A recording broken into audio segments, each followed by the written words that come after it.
سیدنا حسن رسول اللہ صلی اللہ علیہ وسلم کے نواسے، وہ بہت رویا کرتے تھے۔ تو کسی نے کہا کہ ان سے پوچھا، لکھتے ہیں آپ بہت روتے ہیں کیوں؟ تو انہوں نے کہا مجھے ڈر ہے کہ اللہ کہیں مجھے جہنم میں نہ ڈال، اور کچھ پرواہ بھی نہ کرے، تو سارے جہنمی جمع ہو جائیں گے، اس کی حالت پہ ترس کھائیں گے۔ یعنی سوچیں کیا اس کی حالت ہوگی کہ جہنمی اس کے گرد جمع ہو جائیں گے، اتنی بری حالت تمہاری۔ تو کہ تم کیا کرتے تھے، یہ تمہاری حالت کیسے ہو گئی؟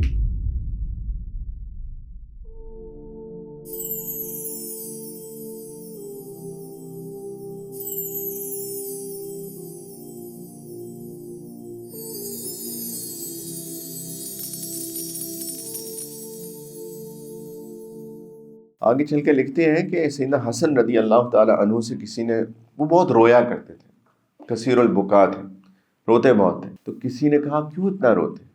سیدنا عمر کے بارے میں بھی یہ بات ہے، بہت روتے تھے۔ سیدنا عمر جیسا ہو، سیدنا عمر کا نام سنتے ہیں نا تو کیا ایک آ جاتی ہے، جلالی کیفیت ہے، کتنے مضبوط انسان، بات پہ کہتے تھے تلوار نکال لیتے تھے، بہت روتے تھے۔ سیدنا حسن رسول اللہ صلی اللہ علیہ وسلم کے نواسے، سوچیں، یعنی ہم تو کہتے ہیں نا ہمارے ماموں یہ اور ہمارے دادا یہ، تو جس کے نانا ہوں اللہ کے رسول تو ان کو تو کسی کو فخر، یعنی اس اعتبار سے ریلیکس ہو جائیں کہ جی میرے نانا یہ، تو ان سے زیادہ اور کون ریلیکس ہو سکتا ہے نا۔ وہ بہت رویا کرتے تھے۔ تو کسی نے کہا کہ ان سے پوچھا، لکھتے ہیں آپ بہت روتے ہیں کیوں؟ تو انہوں نے کہا مجھے ڈر ہے کہ اللہ کہیں مجھے جہنم میں نہ ڈال، اور کچھ پرواہ بھی نہ کرے، اللہ تو غنی ہے، اللہ کو کیا فرق پڑے۔ بتائیے ان کا خیال تھا کہ مجھے ڈر لگتا ہے، اور پھر کہتے تھے کہ لوگوں کو مغفرت کی آرزو نے غافل کر دیا ہے۔ سیدنا حسن کہتے تھے کہ لوگوں کو اللہ کی مغفرت کی ہوپ نے ہیڈ لیس بنا دیا ہے، اور دنیا سے توبہ کیے بغیر چلے جاتے ہیں، اور یوں کہتے ہیں کہ مجھے اپنے رب کے ساتھ بہت اچھا گمان ہے۔ کہتے ہیں کہ وہ جھوٹ بولتا ہے شخص، یہ جو کہہ رہا ہے نا کہ مجھے اللہ سے بڑا حسن ظن ہے، یہ اصل میں جھوٹا ہے، اس لیے کیونکہ اگر اپنے رب سے حسن ظن ہوتا تو حسن عمل کرتا۔ اگر اس کو اچھی ہوپ ہوتی ہے اللہ سے تو پھر اس کے ایکشن بھی اچھے ہوتے ہیں، وہ تو اجر کی امید تو حسن ظن ہے نا۔ یہ کیا بات ہوئی کہ صرف گناہ میں کروں، اللہ کی نافرمانی کروں، اللہ معاف کر دیں گے، یہ حسن ظن ہی کیوں ہے؟ یہ کیوں نہیں ہے کہ میں اچھا کام کروں گا تو اللہ مجھے اجر زیادہ دیں گے، مجھے اتنا نہیں اتنا اجر دیں گے؟ یہ بھی تو حسن ظن ہے۔ جھوٹ بول رہا ہے یہ شخص اصل میں کہ اللہ سے حسن ظن ہے مجھ کو، کیونکہ اگر حسن ظن ہوتا تو حسن عمل ہوتا۔ کسی نے سیدنا حسن سے سوال کیا رضی اللہ عنہ، اچھا یہ شاید حسن بصری بھی ہو سکتے ہیں رحمۃ اللہ علیہ، یہ سیدنا حسن بھی ہو سکتے ہیں، سیدنا حسن بصری بھی ہو سکتے ہیں جو ایک تابعی ہیں بائی دا وے۔ ان سے کسی نے پوچھا کہ آپ ان لوگوں کی مجالس میں بیٹھنے کے بارے میں ہمیں کیا حکم دیتے ہیں جو ہمیں اللہ سے ڈراتے ہیں، اتنا ڈراتے ہیں کہ ہمارے دل پھٹ جاتے ہیں؟ وہ کہتے تھے اللہ کی قسم تمہارا ایسے لوگوں کے پاس بیٹھنا جن کے ڈرانے سے امن ملے، ان کے پاس بیٹھنے سے بہتر ہے جو تمہیں اللہ کے عذاب سے بے خوف کر دے، جس کا نتیجہ یہ نکلے کہ تم خود کو عذاب کے خطرات میں مبتلا دیکھو۔ یعنی اب سوچ ہے ان کی کہ ایک بندہ ہے کسی کی مجلس ہے، وہ اللہ سے ڈرا رہا ہے، اور ان کے ڈر سے کیا ہوگا؟ پھر گناہوں سے بچ جاؤں گا، او مائی گاڈ، یعنی پکڑا نہ جاؤں، پکڑ نہ ہو جائے تو میں گناہوں سے بچ جاؤں گا، ورسز کسی اور کی مجلس اللہ غفور رحیم ہے، اللہ کی رحمت، تو اس سے بندہ گناہوں میں پڑ جائے کہ اللہ تو معاف کر دیں گے۔ تو کہتے کون سی گیدرنگ زیادہ بہتر ہے؟ تو کہتے پہلی والی زیادہ گیدرنگ بہتر ہے کہ تو کم از کم ڈر کے عذاب سے تو امن میں آ جاؤ گے نا۔ اگلی حدیث جو انہوں نے لکھی ہے اس کو تو سناتے ہوئے مجھے بہت ڈر لگ رہا ہے، لیکن ظاہری بات ہے صحیح البخاری میں بھی یہ صحیح حدیث ہے، صحیح مسلم میں بھی یہ حدیث ہے۔ سیدنا اسامہ بن زید سے یہ روایت ہے کہ نبی کریم صلی اللہ علیہ وسلم نے فرمایا، یعنی صحیح ترین حدیث ہے، کہ قیامت کے روز ایک شخص پیش کیا جائے گا اور دوزخ میں ڈال دیا جائے گا، اور اس کی انٹسٹائنز اس کے پیٹ سے باہر نکلیں گی، اور وہ دوزخ میں ایسے گھومے گا جیسے چکی کے گرد کوئی گدھا گھومتا ہے۔ تو سارے جہنمی جمع ہو جائیں گے، اس کی حالت پہ ترس کھائیں گے۔ یعنی سوچیں کیا اس کی حالت ہوگی کہ جہنمی اس کے گرد جمع ہو جائیں گے، اتنی بری حالت تمہاری۔ تو کہ تم کیا کرتے تھے، یہ تمہاری حالت کیسے ہو گئی؟ کہیں گے تم تو ہمیں اچھی باتیں بتاتے تھے، نیکی کا حکم دیتے تھے اور ہمیں برائیوں سے روکتے تھے، تم تو وہی ہو نا۔ وہ کہے گا ہاں، نیکی کا حکم دیتا تو تھا مگر خود نہیں کرتا تھا، اور برائی سے روکتا تو تھا مگر خود برائی کرتا تھا۔ یہ میری حالت اس لیے ہوئی آج میں بیٹھ کے باتیں کرتا ہوں نا، یہ مجھے اتنی زیادہ ایکسٹرا رسپانسبلٹی میں ڈال دیتی ہے نا کہ ڈر لگتا ہے کہ جتنی باتیں بندہ کرے اتنا ہی رسپانسبلٹی بڑھتی جاتی ہے، کہ ایک بات جو میں کر رہا ہوں وہ میرے خود عمل کے اندر آئے نا۔ لیکن بات وہ یہ کہہ رہے ہیں کہ دیکھو وہ برائی کرتا تھا، جبکہ کتنی ظاہری طور پہ وہ لوگوں کو اچھی باتیں بتا رہے ہیں، لیکن یہ برائی کرتا تھا تو ایک اتنا سو کالڈ ظاہری طور پہ اچھا آدمی کی بھی اتنی بری حالت ہو جائے گی کہ جہنم والے اس کے ارد گرد جمع ہو کے کہیں گے کہ تمہیں تمہاری حالت کیسے ہو گئی. تو اس کا مطلب ہوا کہ برائی صرف وہ لوگوں کو غفور اللہ تعالیٰ کی غفور الرحیم ہونے کی بات نہیں بتاتا ہوگا، لیکن بچا نہیں بچا کیونکہ ایروگنس ہے نا. اصل میں کیا ہے؟ اصل میں یہ ایروگنس ہے. اللہ کی بات نہ ماننا ایروگنس ہے. جس طرح دعا نہ مانگنا ایروگنس تھی، اسی طرح اللہ کی بات نہ ماننا بھی ایروگنس ہے. باپ بیٹے کو ایک بات کہے اور باپ کا بیٹا کہ میں نہیں کرتا، یا ماں کہے بیٹی سے کہ بیٹا یہ کر لو کہ میں نہیں کرتی، کیسے کیا والدین کے دل پہ گزرے گی؟ خوش ہوں گے؟ ماں باپ انسان ہے نا at the end of the day.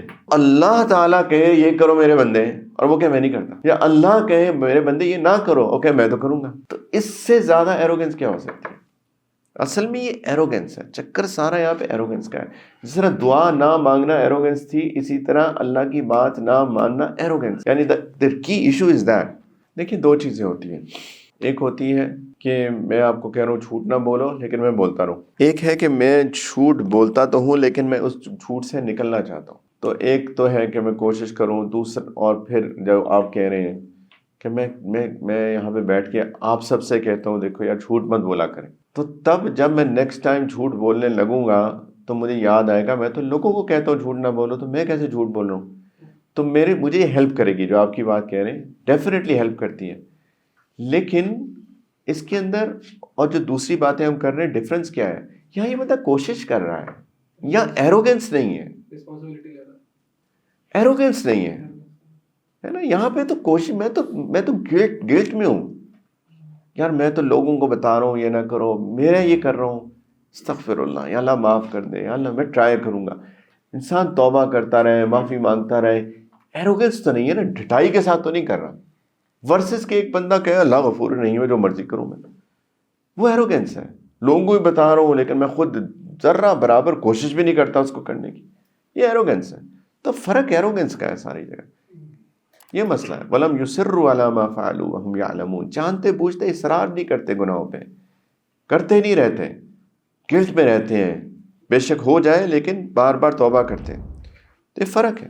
ایک حدیث ان ذکر کی مسند امام احمد کی روایت کہ ایک نبی کریم صلی اللہ علیہ وسلم بقیع میں تشریف لے کے گئے ایک کسی شخص کی قبر میں. تو انہوں نے کہا کہ اس کو زکوٰۃ کلیکٹ کرنے کے لیے بھیجا گیا. اس نے ایک چادر اس زکوٰۃ میں سے رکھ لی دھوکہ دے کے، اور اس کی وجہ سے آگ کی اس کو 2 چادریں پہنائی گئی عالم برزخ میں، قبر کا عذاب ہو رہا ہے. How can you be dishonest and corrupt? اگر یہ ساری حدیثیں پڑھ کے میں عمل کروں تو کوئی ہو سکتا ہے کہ کوئی قومی خزانے سے ایک سوئی بھی چھپا لے؟ نہیں ہو سکتا. اللہ کے رسول صلی اللہ علیہ وسلم نے فرمایا کہ کسی کو ذمہ دار بنایا، اسی طرح عامل بنایا غالباً، تو فرمایا کہ قیامت اگر تم ایک سوئی بھی چھپاؤ گے تو اللہ کے قیامت کے دن تمہیں اس کو پیش کرنا پڑے گا. ایک سوئی، ایک نیڈل، امیجن ایک نیڈل، اتنی سی چیز. اور لوگ جو ہے وہ ان کو ذمہ داری دی جاتی ہے کرپشن پہ کرپشن پہ کرپشن، پورا خزانہ ہی کھا جاتے ہیں. کیا حدیثیں نہیں پڑھی؟ یا پھر اللہ غفور رحیم؟ کچھ تو چکر ہے نا. یا جہالت ہے یا ایروگنس. یہی تو بات وہ کر رہے ہیں بار بار. یہ جو ہے نا اللہ غفور رحیم ہے، اور جو مرضی کرتے جاؤ. یہ سے تو بے وقوفی ہے بہت بڑی. اور بہت ساری احادیث ذکر کی، لیکن سبحان اللہ یہ ساری احادیث پڑھ کے یقین جانے انسان اگر واقعی دل کے کانوں سے اس کو سنے یا اس کو پڑھے اور قرآن کی آیات کو، انسان بالکل کبھی کر ہی نہیں سکتا کوئی غلط کام، کوئی غلط چیز دیکھ ہی نہیں سکتا، کوئی غلط بول ہی نہیں سکتا، دل کو صاف کیے بغیر رہ ہی نہیں سکتا. کہتے سب سے بڑا مغرور وہ شخص ہے جو دنیا کے مال پر دھوکے میں آ جاتا ہے. اور یہ جو دنیا کی لذتیں ہیں، گاڑی، مال، گھر، سٹیٹس، اس کو آخرت کی نعمتوں پر ترجیح دے کر انہی پہ راضی رہتا ہے. ان کی لاجک کیا ہوتی ہے؟ نقد بہتر ہے کہ ادھار؟ آج 5 لاکھ دیں یا کل 6 لاکھ دیں تو کیا پریفر کریں گے؟ آج دے دو یار 5 لاکھ. تو کہیں گے دیکھو یہ نقد ہے، وہ ادھار ہے. لاجک لوگ ایسے بہت سارے ماشاءاللہ لوگ ملتے ہیں، so called progressive mindset کے لوگ. پردہ بھی نہیں ہے، داڑھی بھی نہیں ہے، ٹوپی بھی نہیں ہے، میوزک بھی حلال ہے کیا بھائی؟ پھر کچھ ہے بھی کہ نہیں ہے؟ یہ سود ہے نہیں، وہ والا سود نہیں ہے. یہ وہ جو اللہ کے رسول کے زمانے میں تھا، یہ وہ تھوڑی ہے. وہاں پہ تو غریب کو مجبور کیا جاتا تھا، یا تو اپنی مرضی سے لے رہے ہیں. اور پتہ نہیں پوری ایک لسٹ. یعنی بندہ سوچے کہ پھر دین میں ہے کیا؟ نماز اکٹھی کر کے پڑھ لو، کوئی بات نہیں ہے، وقت نہیں ہے، 3 2 اکٹھی کر لو.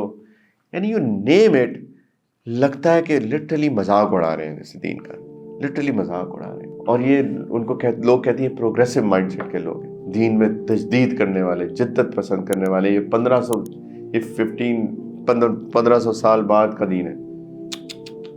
مطلب کیا ہو گیا ہے، شیطان نے کیسے انسان کو دھوکے میں ڈال دیا. اور یہ موجود ہے، میں ایسی باتیں نہیں بنا رہا، یہ سوشل میڈیا پہ لوگ بیٹھے ایسی باتیں کر رہے ہیں.